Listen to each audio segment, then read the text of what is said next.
Di chapter sebelumnya, aliansi Murim dan pasukan pertahanan kota Shenyang kewalahan menghadapi pemimpin dari para Hornjackal, monster tipe Alpha. Kulitnya sangat keras, pergerakannya juga sangat cepat.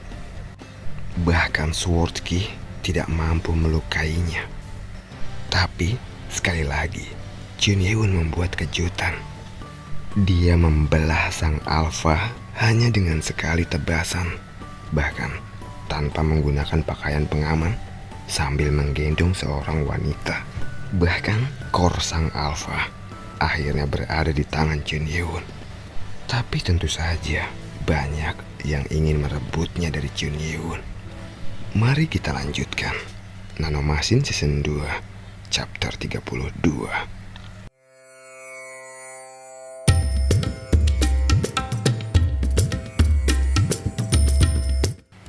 Aku tidak boleh melewatkan kesempatan ini. Mata Mo Yong-geum tertuju pada Jun Yeun. Matanya melirik ke saku tempat cahaya inti bersinar. Dia menyela pembicaraan untuk mendapatkan inti kelas C yang diperoleh Jun Yeun. Aku memang tidak dapat mengatasi sang Alpha itu sendirian. Tapi aku beruntung bahwa seorang pendekar murim yang mendapatkannya, bukan dari penjaga gerbang. Jika pasukan penjaga gerbang yang mendapatkan inti itu, maka inti itu akan berubah menjadi milik pemerintah. Jika sudah seperti itu, dia tidak bisa mendapatkannya dengan cara apapun. Tapi untungnya dalam hal ini, pemuda di depannya adalah seorang pendekar murim. Mengingat posisi Mo Yong-geum saat ini di dalam asosiasi murim cukup tinggi, ia dapat menawarkan uang dan posisi sebagai ganti dari inti itu untuknya. Haha, teman muda di depanku ini memiliki keterampilan yang cukup hebat. Sebagai pemimpin cabang asosiasi murim kota Shenyang, aku ingin memuji pencapaian ini dengan Tuan Do Jungrak. Aku akan membalas kebaikanmu nanti. Mo Yong-geum belum selesai mengucapkan kata-katanya, tapi Jun Yeun memotong kata-katanya. Jun Yeun berterima kasih kepada pemimpin dari para penjaga gerbang itu. Brengsek, dia mengajukanku. Wajah Mo Yong-geum yang tertutup helm berubah memerah. Do Jungrak merasa lebih baik tentang apa yang terjadi dan menanggapinya dengan senyuman. Anda tidak perlu membalas itu. Hubungan adalah semua yang kita butuhkan, bukan? Mereka tertawa. Sementara itu, ketidaksenangan yang dirasakan Mo Yong-geum semakin meningkat. Namun ada banyak mata di sekelilingnya, jadi dia tidak bisa sembrono dengan menyerang begitu saja. Dia menahan emosinya dan berkata, teman muda ini tampaknya memiliki moralitas yang baik. Aku suka. Baiklah kalau begitu, Tuan Do, aku akan pergi dari sini. Jun Yeun mengabaikannya sekali lagi. Emosi yang tertekan dari Mo Yong-geum akhirnya dilepaskan. Rupanya anak muda ini cukup kasar. Apa kau tidak tahu siapa aku? Mo Yong-geum adalah orang dengan harga diri yang tinggi. Sebagai ketua perusahaan Yeon dan sebagai direktur cabang asosiasi murim, dia berpikir bahwa sebagian besar prajurit murim berada di bawahnya. Tapi karena Jun Yeun terus mengabaikannya, dia tidak bisa menahan diri untuk tidak marah. Tapi atas kata-katanya itu, tanggapan Jun Yeun di luar dugaannya. Jangan ganggu aku. Aku akan mencarimu ketika waktunya tepat, wahai keturunan Moyong. Apa? Mo Yong-geum terkejut dengan kata-kata Jun Yeun. Ini adalah pertama kalinya seseorang berbicara kepadanya dengan nada seperti itu. Selain itu, dia yang memiliki gelar ketua, namun dia disebut oleh Jun Yeun sebagai keturunan Moyong. Apa kau bilang? Keturunan Moyong? Lihat di sini, anak muda. Kau bertindak terlalu jauh. Bahkan dalam masyarakat abad 21, ada hal yang disebut rasa hormat dalam murim. Apa menurutmu peraturan antara senior dan junior adalah sesuatu yang bisa dianggap enteng? Setelah dia mengatakan itu, dia mengirim pesan telepati kepada Jun Yeun. Dia tidak bisa berbicara dengan keras karena ada orang lain di sekitar mereka. Jangan bersikap sombong di hadapanku. Apakah kau mengolok-olok asosiasi murim? Jun Yeun menggelengkan kepalanya mendengar pesan itu. Tapi tetap saja, mata Mo Yong-geum belum berubah. Sebenarnya, aku ingin melakukan percakapan yang menyenangkan dengan Anda. Tapi jika Anda terus bertingkah seperti ini, aku tidak punya pilihan selain mencabut pendaftaran Anda sebagai anggota asosiasi. Saat Mo Yong-geum belum menyelesaikan pesan telepatinya, Jun Yeun memukul lehernya. Mo Yong-geum yang tiba-tiba dipukul segera memegang lehernya dan dia terdorong ke belakang. Kau berani menyerangku? Mo Yong-geum merasa ada yang aneh. Padahal dia telah melindungi tubuhnya dengan energi internal. Namun, serangan itu masih terasa menyakitkan baginya. Tidak lama setelah itu, Jun Yeun mendekatinya dan meletakkan tangannya di helm Mo Yong-geum. Merasa panik, Mo Yong-geum mencoba untuk memotong tangan Jun Yeun yang memegang helmnya dengan pedangnya. Tapi, aku sudah katakan padamu, jangan ganggu aku.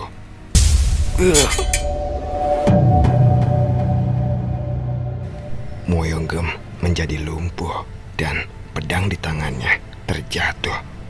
Dia merasakan seperti kepalanya sedang berputar. Darah menetes dari mata, hidung, telinga, dan mulutnya. Dia gemetar dan kemudian jatuh ke tanah. Tak sadarkan diri, dia pingsan. Semua yang menyaksikan itu terkejut, termasuk Peng Nam-geum yang berada di sana saat ini. Dia memang menyadari bahwa pemuda ini sangat tangguh dan hebat. Dia mampu menebas Alpha dengan sekali serangan, tetapi kekuatannya jauh di atas dugaannya. Dia mampu menundukkan seorang superior master seolah-olah itu bukan apa-apa. Dia benar-benar monster. Pemuda yang dilihatnya itu berusia tampak seperti 20-an, tapi kekuatannya sudah sangat luar biasa. Dan di tempat seperti ini, Mo Yong-geum, sang ketua perusahaan Yeon dan direktur cabang asosiasi murim, diubah menjadi seperti ini.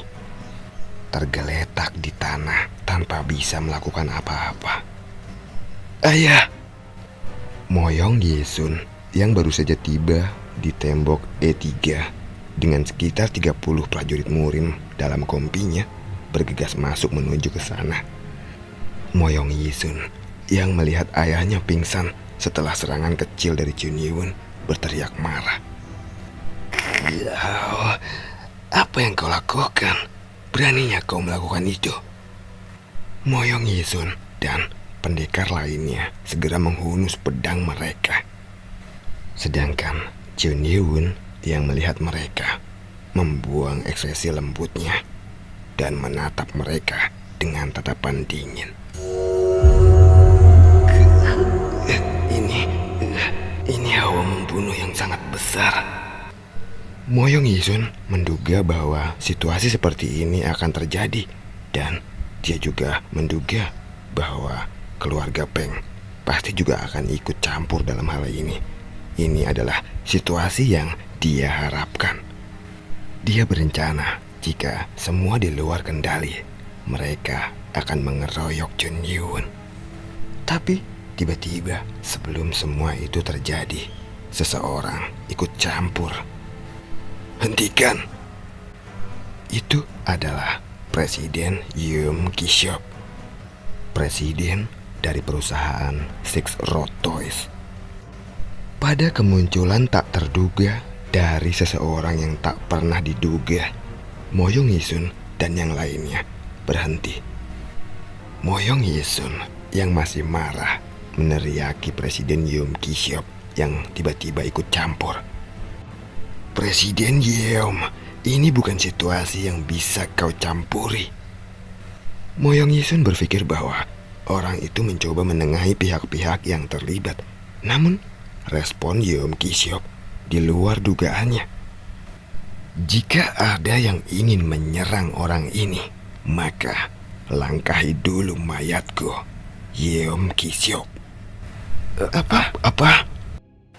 Setelah berkata seperti itu, Presiden Six Road Toys, Yeom Ki-seop, melirik Jun Ye-won. Awalnya dia tidak berniat untuk ikut campur. Dia tiba di sana lebih lambat dari Peng Nom-gyum dan Mo Yong-geum, tapi dia juga bisa melihat Jun Ye-won menebas Alpha menjadi 2 dengan sekali serangan.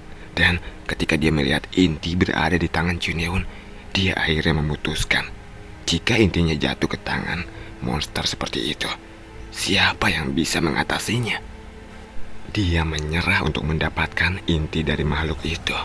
Lalu dia berpikir bahwa akan lebih baik untuk kembali ke perusahaan. Tetapi kesempatan emas muncul. Dia melakukan itu untuk mengambil hati Jun Ye-won dan agar Jun Ye-won mau membuang bom nano di dalam tubuhnya. Dia memasang badan untuk Jun Ye-won karena satu-satunya yang bisa menghadapinya di sini adalah Mo Yong-geum, dan Mo Yong-geum telah pingsan. Jika Mo Yong-geum saja sudah pingsan, lalu siapa yang berani melawan perusahaan Yeon? Dan bukan hanya Presiden Six Road Toys saja. Lindungi Presiden. Segera prajurit pendekar murim milik Six Road Toys tiba. Meskipun hanya berjumlah 20 orang, Yeom Ki-seop sendiri bisa menghadapi banyak prajurit. Mengapa Yeom Ki-seop harus ikut campur? Mo Yong-yisun terkejut ketika Yeom Ki-seop tiba-tiba ikut campur. Yeom Ki-seop adalah salah satu dari 4 master superior tahap akhir di kota Shenyang. Dan Mo Yong-geum adalah satu-satunya di perusahaan Yeon yang bisa menghadapinya. Selain penjaga gerbang, bahkan para pendekar murim mulai berkumpul di sana. Hornjackal yang tersisa telah ditaklukkan semua, maka perhatian semua orang akan tertuju pada mereka. Sebenarnya jawaban bagi Mo Yong-yisun adalah sederhana. Yang harus dia lakukan saat ini hanyalah membawa ayahnya kembali tanpa mengeluh apapun. Menahan penghinaan dapat meminimalkan korban. Itu lebih baik daripada berkelahi. Tapi kedudukan, posisi, dan derajatnya menahan. Ayah menjadi seperti ini. Dan jika aku hanya melangkah pergi seperti anjing yang telah kalah, maka posisiku yang bertujuan untuk menjadi kepala asosiasi berikutnya akan terguncang. Saat ini posisi Direktur Asosiasi Murim Kota Shenyang diduduki oleh kepala keluarga Moyong dari generasi ke generasi. Perusahaan mereka tidak memiliki masalah dengan suksesi karena keluarga mereka memiliki 70% sahamnya. Namun akan sulit untuk itu dapat terjadi jika citranya hancur saat ini. Dia sadar akan sekelilingnya. Prajurit murim yang berkumpul sedang melihat pemandangan itu dengan penuh minat. Wajar jika mereka tertarik. Perusahaan Yeon, salah satu perusahaan paling kompetitif, dan perusahaan afiliasi Blade Six berhadapan. 2 perusahaan besar saling menggonggong.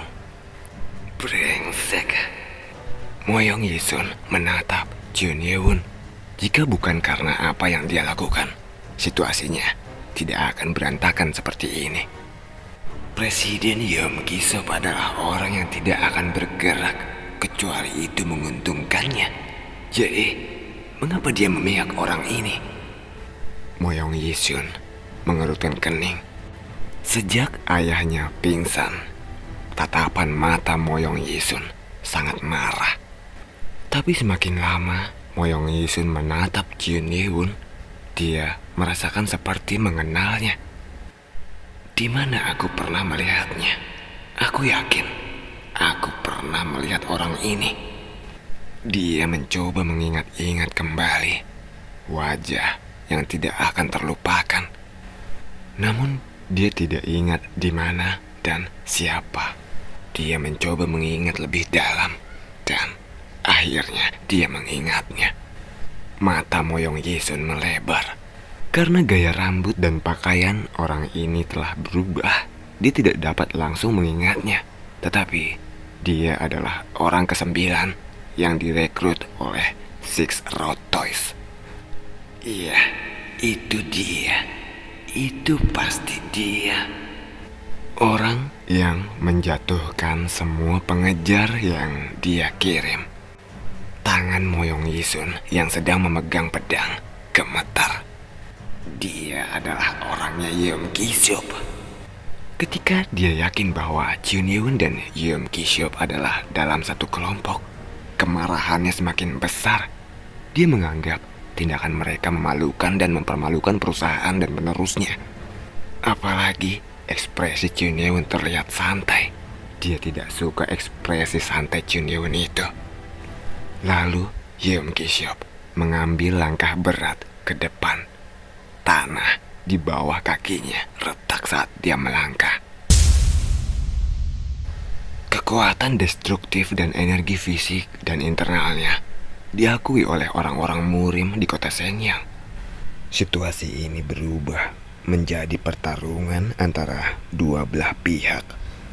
Tatapan Moyong Yisun mengarah ke Peng Num-gyeom yang menontonnya di sudut.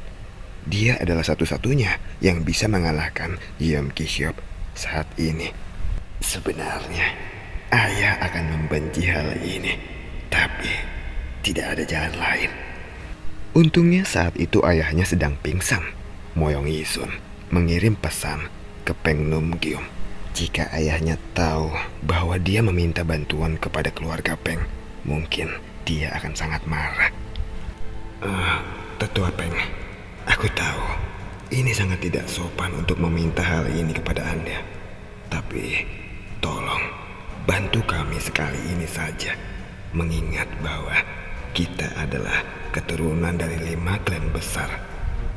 Mata Peng Num-gyeom berbinar. Peng Num-gyeom tidak mengatakan apa-apa. Lalu pesan dari Moyong Yisun berlanjut. Hanya Tetua Peng yang bisa membantu kami saat ini.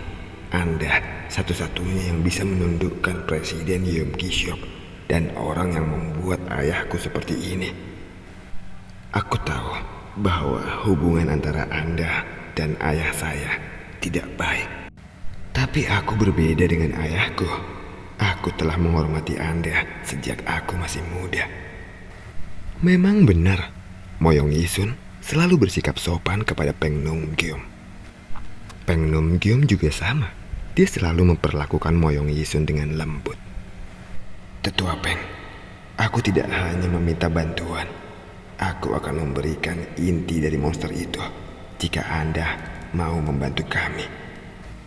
Moyong Yisun juga seorang pengusaha.